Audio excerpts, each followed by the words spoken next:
আচ্ছা, আমি যদি প্রশ্ন করি এখানে সাবজেক্ট কি, নিঃসন্দেহে বলে দিবেন আই। এখানে ভার্ব কি, ইট, অবশ্যই। এখানে অবজেক্ট কি আছে, rice.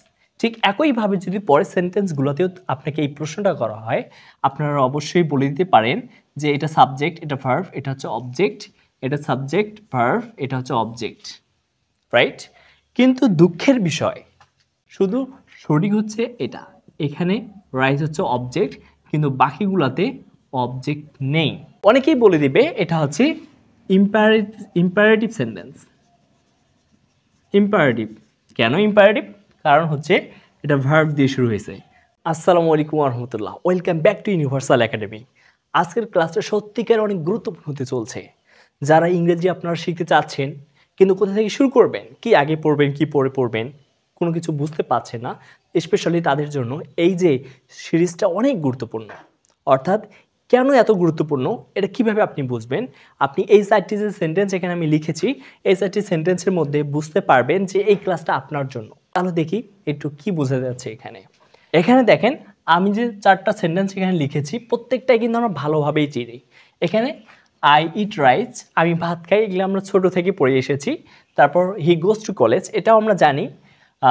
He is a student, সে একজন ছাত্র, এটাও আমরা জানি। এবং থ্যাংক ইউ, এই যে প্রত্যেকটা সেন্টেন্সেই কিন্তু আমরা ভালোভাবেই চিনি। কিন্তু আমরা এর ভিতরে রহস্য কি জানি? ইংরেজি শেখার জন্য আমাদের কি জানা দরকার এখানে?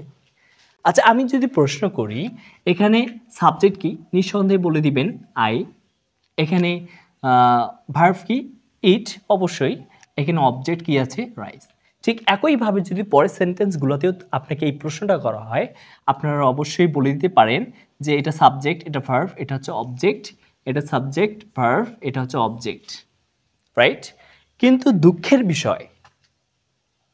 বিষয় এগুলো ভুল। শুধু সঠিক হচ্ছে এটা, এখানে রাইস হচ্ছে অবজেক্ট, কিন্তু বাকিগুলাতে অবজেক্ট নেই।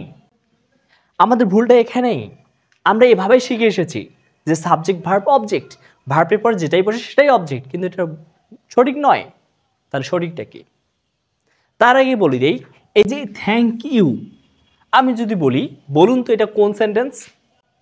আমরা যে 5 প্রকার সেন্টেন্স জানি, assertive, interrogative, imperative, objective, exclamatory, এগুলোর মধ্যে সেন্টেন্স কোনটা হবে? অনেকেই বলে দিবে এটা হচ্ছে ইম্পারেটিভ সেন্টেন্স। ইম্পারেটিভ কেন ইম্পারেটিভ? কারণ হচ্ছে এটা ভার্ব দিয়ে শুরু হয়েছে। ভার্ব দিয়ে শুরু হলেই সেটা ইম্পারেটিভ সেন্টেন্স। এটা আমরা অনেকেই করব, কিন্তু এটাও কি ভুল। তাহলে সঠিকটা কোনটা? আসলে আমাদের প্রয়োজন কোথা থেকে শুরু করা? আমরা ইংরেজি শিখবো, আমার কোথা থেকে শুরু করা প্রয়োজন, আমার কি আগে জানা প্রয়োজন, সেই জিনিসটা আজকে এই ক্লাসে হবে ইনশাআল্লাহ। তাহলে চলুন শুরু করা যাক, আমাদের কোন জিনিসটা আগে পড়তে হবে। অ্যাট ফার্স্ট আমাদের যে বিষয়টা জানতে হবে, একটি সেন্টেন্স সম্পর্কে বেসিক ধারণা থাকতে হবে, বেসিক একটা জ্ঞান থাকতে হবে যে একটা সেন্টেন্সের গঠন সাধারণত কি হয়।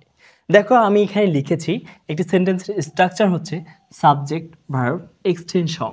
এক্সটেনশন মিনস হচ্ছে অতিরিক্ত অংশ। এখানে আমরা এতদিন কি পড়ে এসেছি?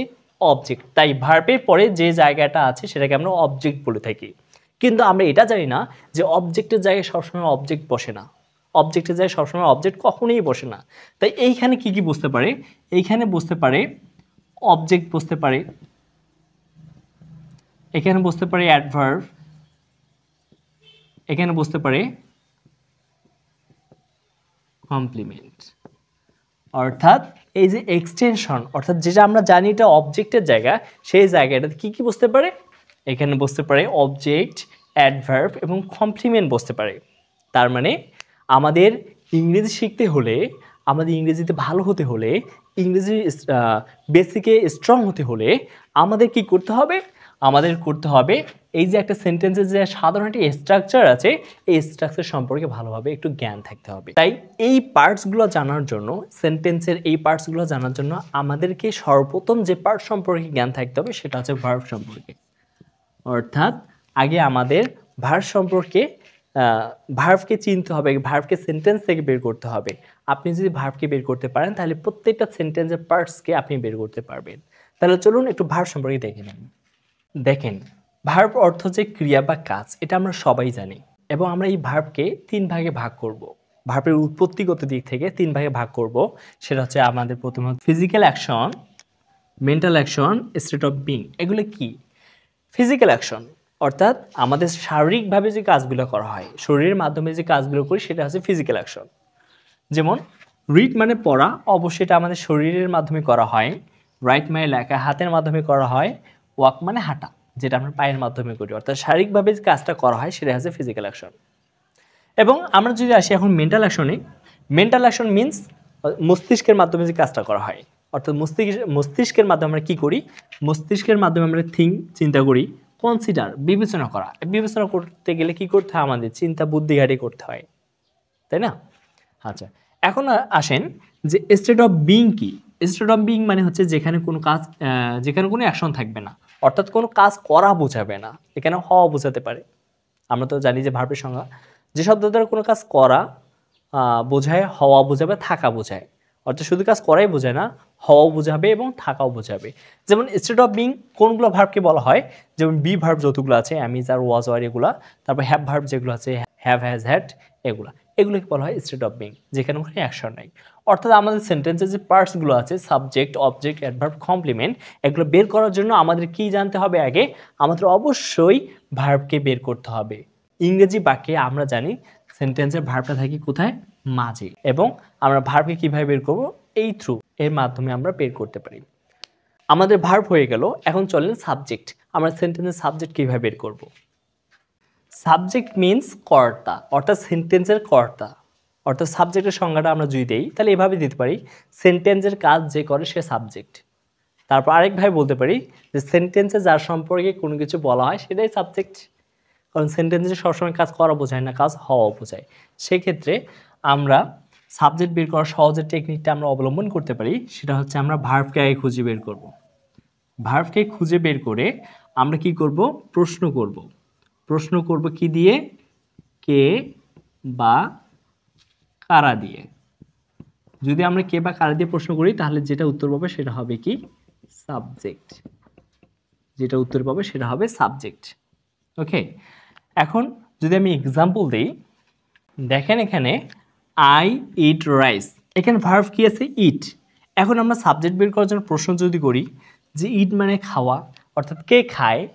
এই যে আমি খাই, অর্থাৎ তাহলে আইটাই হবে কি? সাবজেক্ট। ঠিক তেমনই দ্বিতীয় বাক্যে হচ্ছে প্লে হচ্ছে ভার্ব। প্লে মানে কি? খেলা করা। এখন যদি আমি সাবজেক্ট বের করার জন্য প্রশ্ন করি কে খেলে, কে দিয়ে প্রশ্ন করলে হবে না, কারণ কে দিয়ে একজনকে বোঝায়, তাই এখানে প্রশ্ন করতে হবে কারা। কারা খেলে? দে, তারা খেলে। অর্থাৎ এখানে সাবজেক্ট হচ্ছে কি? দে। দে হচ্ছে সাবজেক্ট। অর্থাৎ আমরা ভার্বকে প্রশ্ন করবো কি দিয়ে? সাবজেক্ট বের করার জন্য কে বা কারা দিয়ে। অর্থাৎ কে বা কারা দিয়ে প্রশ্ন করলে আমরা কি পাবো? সাবজেক্ট পেয়ে যাব। এখন চলো আমরা অবজেক্ট কীভাবে বের করতে হয় ওটা একটু দেখে নিই। দেখেন অবজেক্ট বের করার জন্য আমরা ঠিক একইভাবে সেন্টেন্স থেকে ভার্বটাকে বের করব। সেন্টেন্স থেকে ভার্বকে বের করে ভার্বকে প্রশ্ন করবো কি বা কাকে দিয়ে। যদি উত্তর পাই সেটা হবে অবজেক্ট, আর যদি উত্তর না পাই তাহলে তার মানে বুঝতে হবে ওই সেন্টেন্সে কোনো অবজেক্টেই নেই। ফর এক্সাম্পল, আমি যদি প্রশ্ন করি আই ইট, আমি খাই, আমি কি খাই, ইটকে যদি আমি কি দিয়ে প্রশ্ন করি উত্তর পাবো কি? রাইস, অর্থাৎ ভাত খাই। তার মানে এটা হবে কি? এটা হবে অবজেক্ট। তারপর সেন্টেন্সটা যদি দেখি আই লাইক, আমি পছন্দ করি, আমি কাকে পছন্দ করি? হিম, তাকে। অর্থাৎ এটাও কি হচ্ছে? অবজেক্ট। তারপর সেন্টেন্সটা যদি আমরা লক্ষ্য করি, সেন্টেন্সটা হচ্ছে he gave me a flower, সে আমাকে একটি ফুল দিল। এর অবজেক্ট বের করার জন্য আমরা যে ভার্বকে প্রশ্ন করি গেভ মানে দিল, এটাকে যে আমরা প্রশ্ন করি সে কি দিল, কি দিয়ে যদি প্রশ্ন করি আমরা কি দিল? A flower. তার মানে এটা হচ্ছে কি? একটা অবজেক্ট। এবং যদি বলি কাকে দিল, তাহলে আমাকে দিল, এই আমাকেও হবে কি? একটা অবজেক্ট। তার মানে আমরা এই সেন্টেন্সে কয়টা অবজেক্ট পেলাম? দুইটা অবজেক্ট পেলাম। তার মানে আমরা বলতে পারি অবজেক্ট হচ্ছে দুই প্রকার। অবজেক্ট কয় প্রকার? দুই প্রকার। এক নম্বর হচ্ছে ডিরেক্ট অবজেক্ট, যেটা বস্তু নির্দেশ করে। একটা হচ্ছে ইনডিরেক্ট অবজেক্ট, যেটা ব্যক্তিকে নির্দেশ করে। যেমন এই সেন্টেন্স যদি আমরা আবারও আসি তাহলে এখানে দেখতে পারবো আমরা দুটো অবজেক্ট পেয়েছি। দুটো অবজেক্ট পেলে কোনটা ডিরেক্ট কোনটা ইনডিরেক্ট হবে? এই যে যেটা ব্যক্তি বোঝাচ্ছে মি, মানে একটা আমাকে, অর্থাৎ ব্যক্তি বোঝাচ্ছে, তার মানে এটা হবে ডিরেক্ট অবজেক্ট। এখন আ ফ্লাওয়ার, তাহলে এটা কি হবে? এটা ইনডিরেক্ট, কারণ এটা বস্তু বোঝাচ্ছে, তাহলে এটা হবে ইনডিরেক্ট অবজেক্ট। আশা করি বিষয়টি বুঝতে পেরেছেন। এখন যদি আমি বলি তাহলে এটা কি অবজেক্ট হবে? এই সেন্টেন্সে কয়টা অবজেক্ট আছে? একটা। এখানেও কয়টা অবজেক্ট আছে? একটা। এটা বস্তুবাচক, এটা হচ্ছে ব্যক্তিবাচক। এখন যদি বলতে এটা কি অবজেক্ট হবে রাইস, ও সবাই বলে দেবে এটা হচ্ছে বস্তুবাচক, তাই এটা কি হবে, এটা হচ্ছে ডিরেক্ট অবজেক্ট হয়ে যাবে। কি অবজেক্ট? ডিরেক্ট অবজেক্ট হয়ে যাবে। তাহলে এটা কি হয়ে যাবে, ও এটা তো ব্যক্তিবাচক, তাই এটা কি হয়ে যাবে, ইনডিরেক্ট অবজেক্ট হয়ে যাবে। এটা কি হয়ে যাবে, ইনডিরেক্ট অবজেক্ট। কিন্তু এটা ভুল। কেন ভুল? কারণ আমাদের মনে রাখতে হবে যে সেন্টেন্সে যদি একটি অবজেক্ট থাকে, সেটা ব্যক্তিবাচক হোক আর বস্তুবাচক হোক, সেটা সর্বদাই ডিরেক্ট অবজেক্ট। যেমন এখানে তাহলে কি হবে, ডিমটাও ডিরেক্ট অবজেক্ট হবে, এটাও ডিরেক্ট অবজেক্ট হবে এবং এটাও ডিরেক্ট অবজেক্ট হবে। আশা করি বিষয়টি বুঝতে পেরেছেন। আর একটা বিষয় যেটা আমাদের একদম মনে রাখতে হবে, কখনোই মনে হারানো যাবে না, সেটা হচ্ছে সাবজেক্ট এবং অবজেক্ট। সেন্টেন্সের মধ্যে এই যে দুটো জায়গা সাবজেক্ট এবং অবজেক্ট, এই দুটো জায়গায় সর্বদাই পার্টস অফ স্পিচ হিসেবে নাউন বা প্রোনাউন বসে। অর্থাৎ সাবজেক্ট এবং অবজেক্টের জায়গায় সর্বদাই নাউন বা প্রোনাউন বসবে, মানে অন্য কোনো পার্টস অফ স্পিচ ওখানে হবে না। আমি আশা করছি আপনি বিষয়টি বুঝতে পেরেছেন। বুঝে থাকলে অবশ্যই কমেন্টস করে জানাবেন। এবং এটা যদি আপনার ইংরেজি শেখার প্রথম ক্লাস মনে হয় যে হ্যাঁ আমি এখানে শিখতে পারবো, তাহলে অবশ্যই আমাদের চ্যানেলটি সাবস্ক্রাইব করে রাখবেন, যাতে আমরা পরবর্তী ক্লাসগুলো দিলে আপনি দেখতে পারেন। যেমন আমরা পরবর্তী ক্লাসে কী নিয়ে আলোচনা করব, অ্যাডভার্ব কীভাবে বের করব এবং কমপ্লিমেন্ট কীভাবে বের করব, কীভাবে চিনব, এই সকল বিষয়গুলো। অর্থাৎ আমরা যেটা সেন্টেন্সের বিভিন্ন পার্টসগুলো ভালো করে বুঝে থাকি, তাহলে আমাদের অন্য কোনো আইটেম অর্থাৎ অ্যাডভান্স লেভেলে ইংলিশে কোনো সমস্যা হবে না, এটা আমরা আশা করতে পারি। তাই আমাদের সাথে থাকার জন্য অনুরোধ রইল। আজকের মতো এখানেই। আল্লাহ হাফেজ।